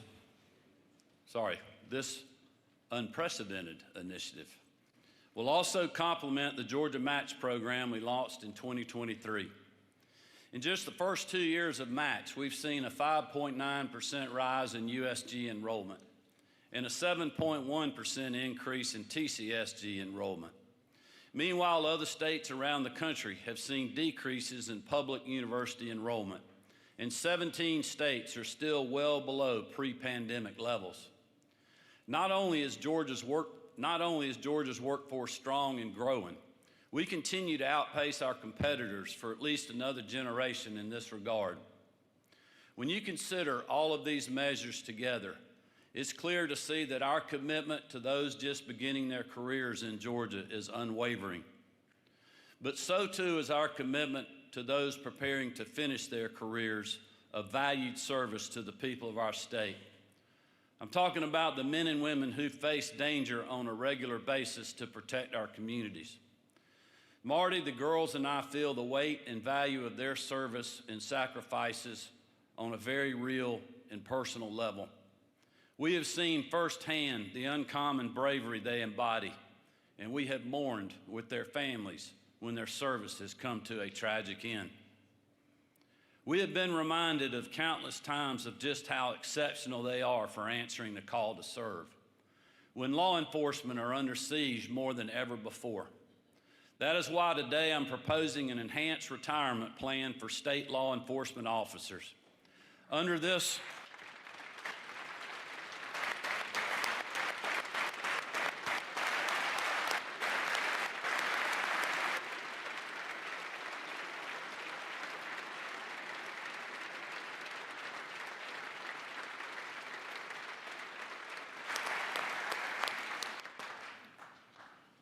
Under this new model, the state would provide a higher match to the 401k savings accounts of eligible public safety officers through a steeper contribution schedule.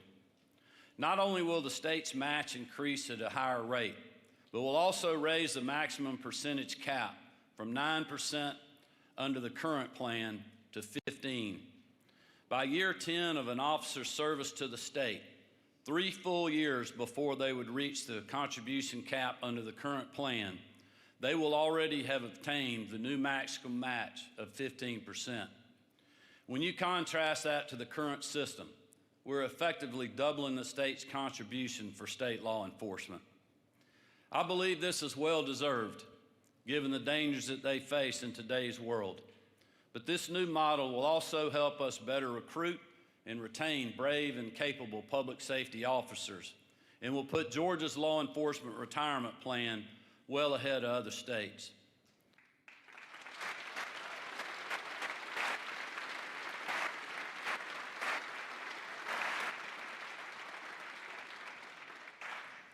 Those who are post-certified, who run toward danger, who help shield even the people who try to vilify them, deserve a safe and assured retirement, and we are going to give it to them. Our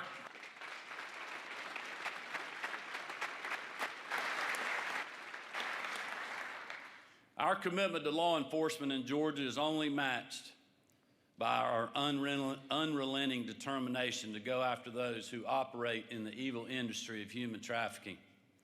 Thanks to the tireless efforts of the best First Lady in the country and members of the Grace Commission who are champions in this fight, you have overwhelmingly passed 10 pieces of legislation that make Georgia a safe haven for victims and a hostile place for traffickers.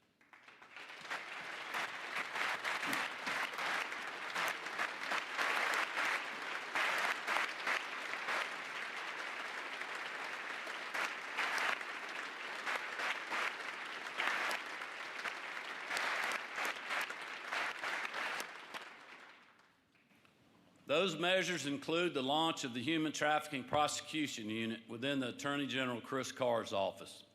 Since its creation in 2019, that unit has secured more than 70 convictions and rescued and assisted over 200 children.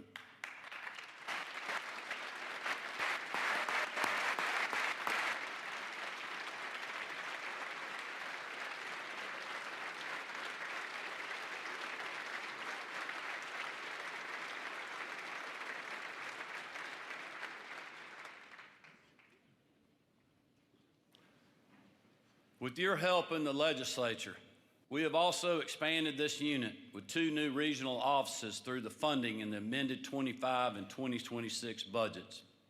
I know that our First Lady would want me to take this opportunity to thank you all for your continued support in this fight over the years, whether through legislation or budgetary actions.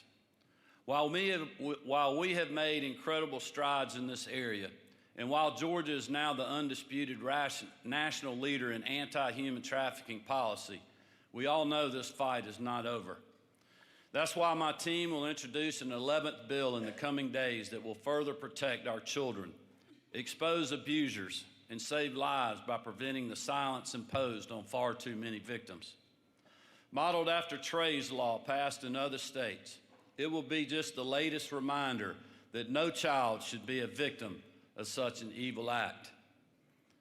As a mother of 3 beautiful daughters, and as someone who spent time as an assistant pre-K teacher and a middle school substitute teacher, as an unwavering supporter of those in our state's foster care system, and as a First Lady who never fails to have a smile and a hug for the children she meets throughout Georgia, Marty has truly been the perfect person to lead this cause to make sure Georgia's sons and daughters are safe. Her grace under fire, along with the work of those who have been in the trenches on this issue for decades, created a turning point in this state when it comes to identifying and stopping this crime that affects every county, yet hides in plain sight. Though our work here is now its final year, the impact of her human trafficking efforts and that of so many others in this room and beyond will be felt for whole generations. Will you join me in thanking her and all of us, all of them have been in that fight.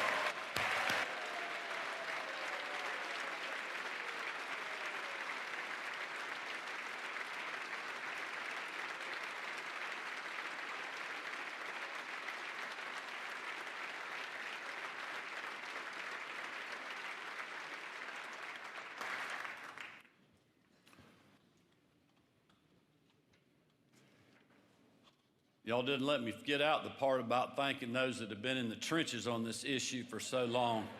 But both Marty and I are so appreciative of all those people that are out there every single day that we never get to see fighting this good fight. So thank you for recognizing them all.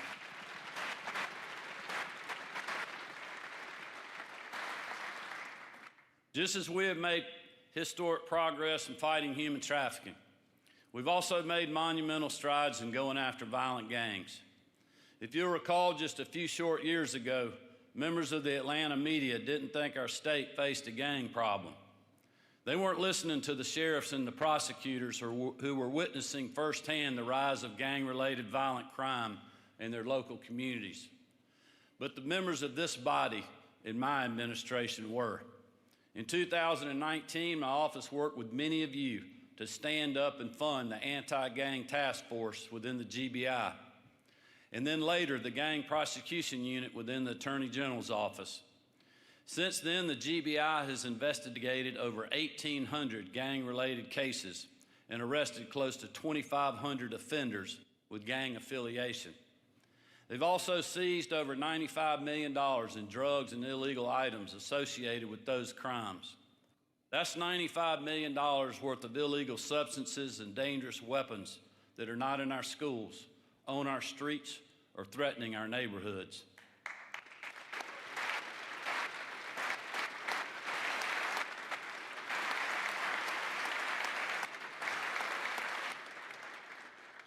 Complementing the GBI's good work, the Attorney General's Gang Prosecution Unit has also investigated and prosecuted cases in 19 counties, securing over 120 convictions across the state.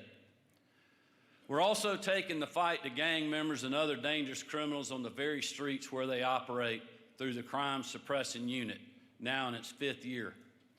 With the combined resources and personnel of multiple state public safety agencies, partnering with local law enforcement, the CSU has found and arrested 1,340 wanted persons, helped take dangerous drugs off our streets by arresting 557 traffickers and carriers, recovered 1,179 stolen vehicles, and apprehended 49 murder suspects.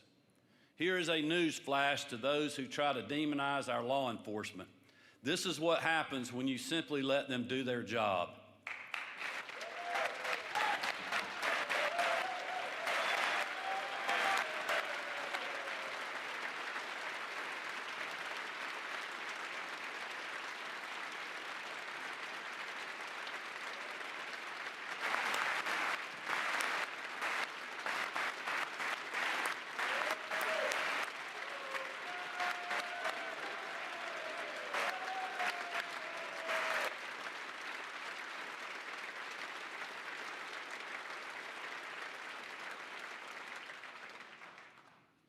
I see Chief Shearbaum up in the gallery with the mayor. He has been a great partner in this effort. Thank you, Chief.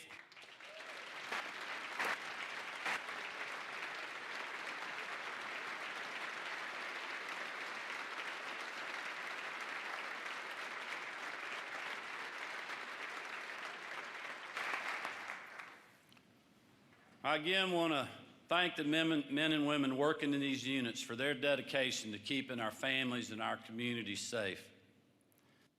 As you all know, this is my final time speaking to you in the State of the State address as your governor. Some of you may be more happy about that than others. But I hope you know that it has been an incredible honor for Marty, the girls, and me to serve as your first family. We have done this together every step of the way, and I'd like to take a moment and ask if you'd join me again in recognizing Marty and the girls for their service over the last 7 years. I love y'all.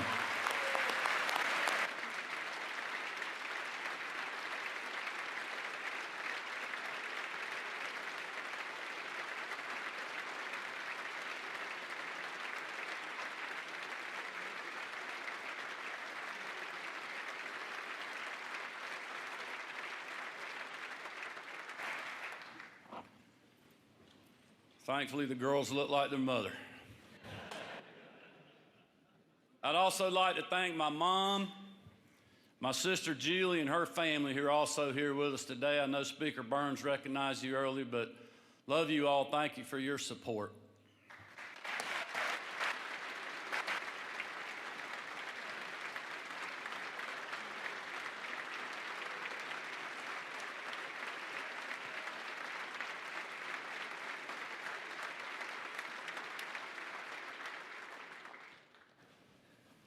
Today I've talked a lot about past accomplishments and some very important issues that I believe we must address in our final legislative session serving together. Don't be fooled, there's more work to be done over the next 37 legislative days. And for those of you who may think I'm a lame duck, just remember I have a big red pen.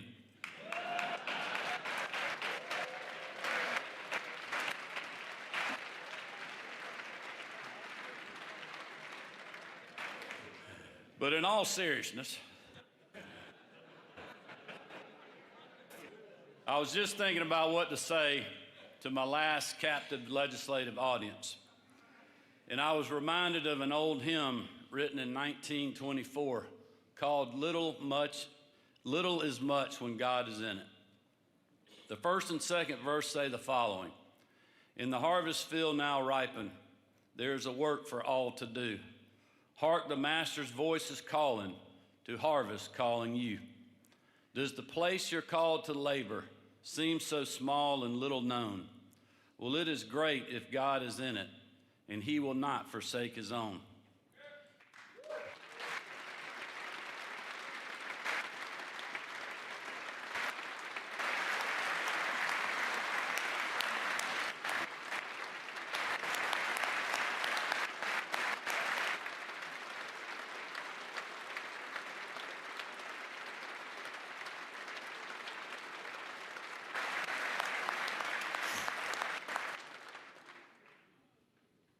In God's word, we have so many examples of little acts of faith reaping more than one could imagine, often done by people of lesser means or lower standing in society, but filled with God's power and guided by his design. My family's service to this state will be a small footnote in the history books. Your service under the Gold Dome will likely be the same. When compared to the heroes of our faith, or everyday actions of so many heroes across our state, our service pales in comparison. Our goal as elected leaders was to do the best we could for the people who sent us here to serve in this building. We worked together to make our communities safer, their dreams more achievable, their lives more prosperous, and their future a little brighter. When I put my hand on the Bible that Marty was holding in January of 2019, I didn't know what choices we would face. I didn't know what challenges would come. And while the last 7 years have seemed so big in our lives, the many decisions and the outcomes, the truth is that the budgets, the new laws, pandemics, elections, legislative debates, political arguments, at the end of the day, they're small. They're small when compared to the plan of the master builder, our Creator. But my hope, my prayer, is that God would be in those small things for our service together. Because I believe he can take whatever we have done and help build on it for the people of our state and make it great. The last verse and chorus of that hymn I mentioned says this: And when the conflict here has ended, and our race on earth is run, he will say, if you've been faithful, welcome home, my child, well done. Little is much when God is in it. Labor not for wealth or fame. There's a crown and you can win it if you go in Jesus' name. Let's go finish the race. Like Nehemiah said, let's finish the great work we started. Thank you all. It has been an honor. May God bless you, and God continue to bless the great state of Georgia.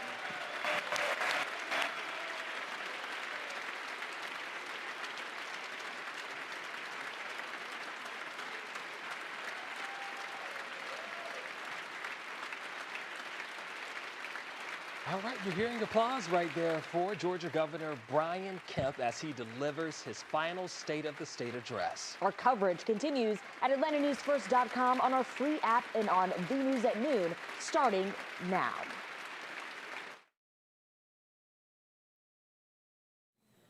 And as we continue here on Atlanta News First Plus, we want to take you out to what is going to be a press conference held by state Democrats to offer their rebuttal and their remarks on Governor Kemp's speech. Now, we are moments away from hearing from state Democrats who just attended the governor's remarks. They're going to make their way to this podium and talk about what this next year looks like from the Democratic perspective of Georgia's politics and state leadership. Now, typically how these go, the governor will make his remarks, and then state Democrats will gather and react and offer their own really thoughts and opinions on what the governor has proposed and said, both about the past and his work in his administration, as well as the future. This final year, Governor Kemp saying he is not intending to be a lame duck. He is going to hit the ground running and make sure that this final year is something that is efficient and provides for the Georgia people. Now, again, we're going to leave this live picture right now, this podium up for you as Georgia State Democrats make their way over, and we will take you to those live remarks as they begin.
How someone got in with a gun. He and others are now left figuring out where to go to stay warm.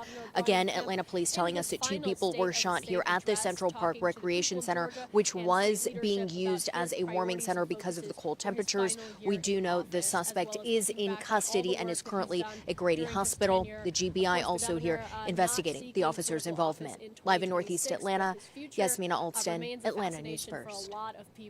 New today at noon, an arrest has been made in the accidental shooting death of a 14-year-old boy who was shot and killed in southwest Atlanta. Atlanta News First reporter Mary Kate Hamilton is live from Atlanta Police Headquarters. So, Mary Kate, what charges does this man face? He now faces charges of involuntary manslaughter, disorderly conduct, as well as cruelty to a child. And this all comes after that 14-year-old boy was shot and killed in what police are calling a negligent discharge. A 14-year-old boy was shot and killed inside an apartment in southwest Atlanta Wednesday night at the Villages at Castle.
We can see folks filing in, getting situated and set up, mainly making sure audio and mics are good to go.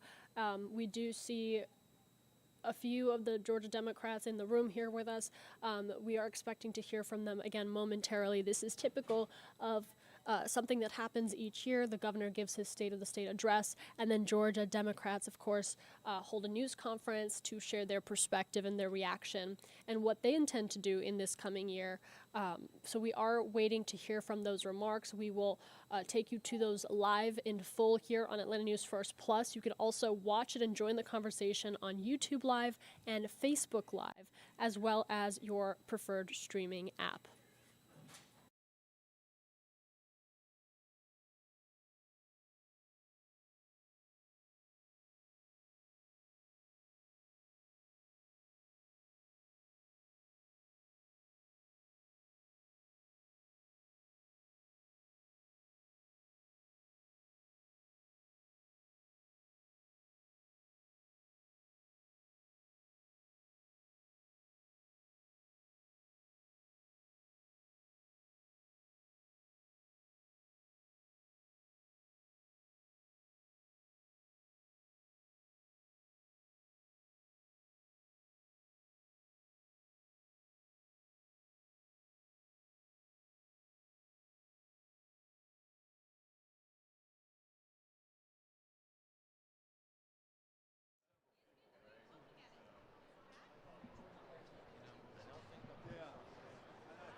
Some hype to it. The Democratic leaders. Not like that. They tend not to be short.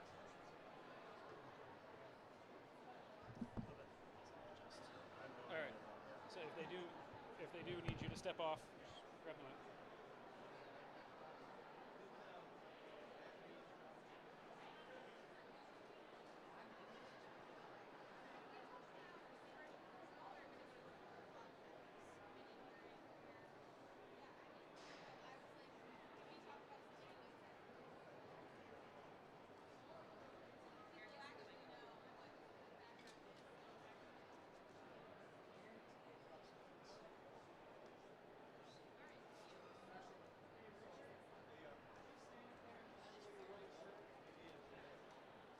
I got a white shirt if you want mine.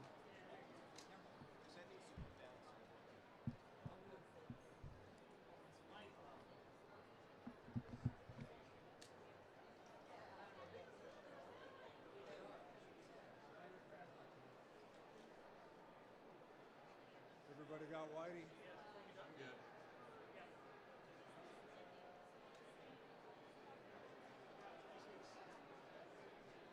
You need? Oh, look, we have Democrats.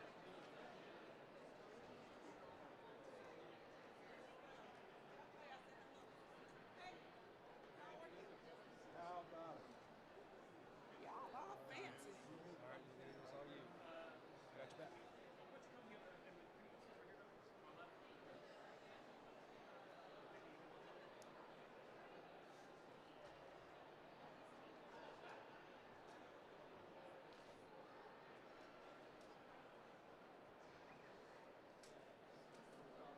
How y'all doing?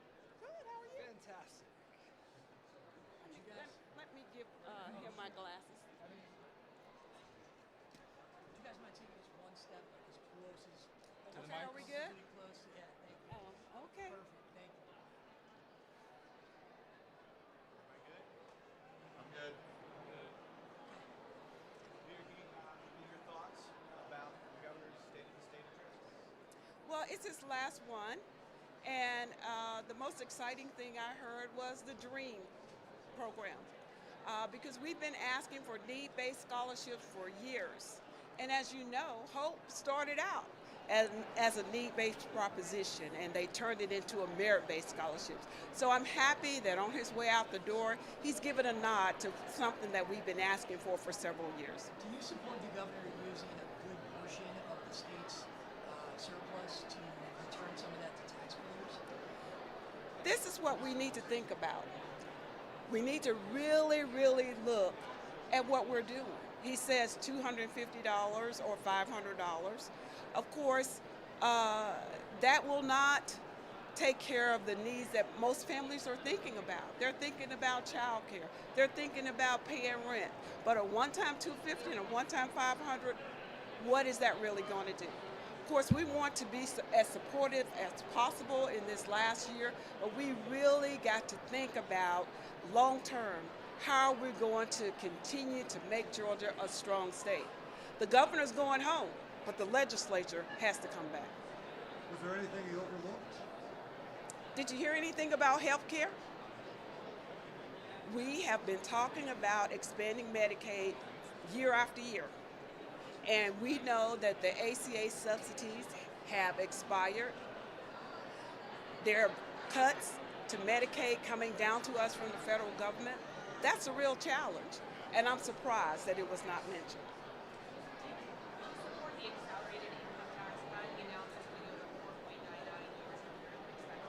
Well, you know, the devil's always in the details. So we're open and we're going to look at that, but I'm not ready to sign on at this moment. When the governor talks about health care, he usually talks about Georgia pathways. He didn't mention it today either. Any interpretation that you might put on that? Well, the governor was talking about his successes today, and Georgia pathways cannot be counted as success. All right. Thank y'all. Good job,